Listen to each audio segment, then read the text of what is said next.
Yekane şaredariya Komünista Bakurê Kurdistan û Tirkiye şaredariya qezaya Plûra Dêrsimê çûndînî û dahatên xwe salekî li ser lafîteyekî nivîsî û bi avahiya şaredariyê ve hela west. Ev yek ji aliyê niştecihên qezayê ve pir bi êrênî hat pêşwazî kirin. Şaredariya Plûrê bi armanca şeffafî û zelaliyê tabloya mesref û dahatên xwe yên sala 2015 bi avahiya xwe ve daliqand. Şaredar Mehmet Maçoğlu diyar dike ku bi vê yekê hem rê li ber gendeliyê digirin hem jî ji bo welatiyan zêdetir dibin CHP baweriyê. Pankarta musneyim ki millet bu ano tı eno belediye tı belediyasyon tı bu muse. Tı hatta ne kadar vadini belediye treni belediyede tı soman nezü bir kez haber akut çına. Ne kadar dışıyorum mesela pulurdu kes ne vano. Tı man hani hakeyim yani sürekli pankart tadı ardı pankart tadı Mustafa millet dedi o zaman asruzları var ki ha demek ki çıkın için ne olmaz diyorum da.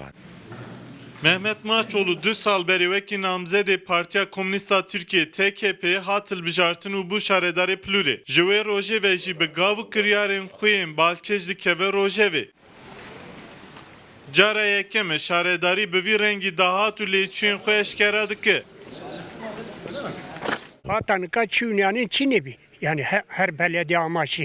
Ama asmış kerdo, gelir gider yazmış kerdo, vatandaş vanano, bilgi sahibi beno, Allah razı olsun, zafın kerdo. Garima gelir gider koy serri hesap kerdo artık da teberrüfü tutar herkes bu anı bebeğini. Yani bana artık belde başkanı kere zemin bir kere. Ev gava şeffafî û zelaliya şaredariyê ji aliyê niştecihên qezaya Plûrê ve bi germî tê pêşwazî kirin. Belediyeman zavrındı. Her şeyi kıyret yani. Durumda şikayet için o. Nuhasar şey serri. Ona kes şikayetlenmiş ne bir uygun bineni.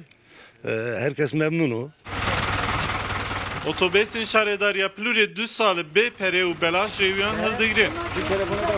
Ava ve xwarinê erzan kiriye û ji bo çandiniyê gel hand dide û jê re dibe alîkar. Ev gavana bi vê nevê pîvanên xizmetguzariyên şaredariyan jî berz dike. Serkan İnce, Rûdal, Dêrsim.